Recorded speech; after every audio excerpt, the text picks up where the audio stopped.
镜头转来咱国内，台中的警察要抓毒品的通缉犯，这个歹徒煞是凶甲警察起骹动手，到在落尾手，这个警察是甲伊喷咸姜仔水，才甲伊压制抓起来。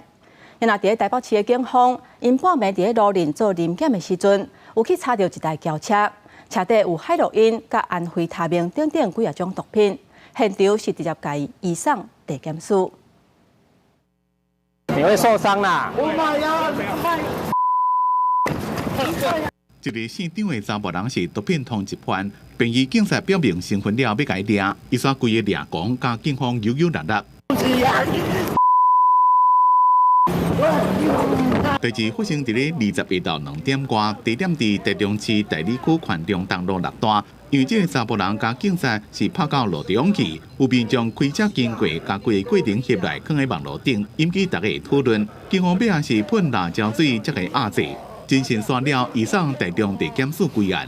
该名通缉犯拒捕，意图脱逃，当场与警方在马路中间发生扭打拉扯，所幸经本所2位同仁合力将其制服逮捕，移送台中地检署归案。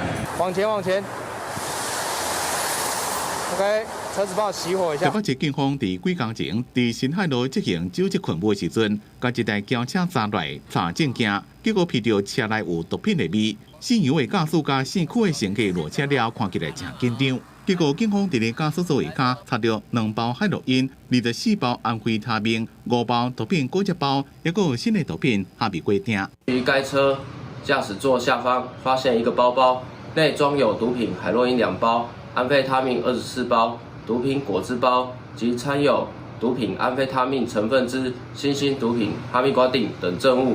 另外，一个发现注射糖、属安非他命的假尸等证物，案件依照毒品危害条例移送台北地检署侦办，并且继续追查其他的共犯。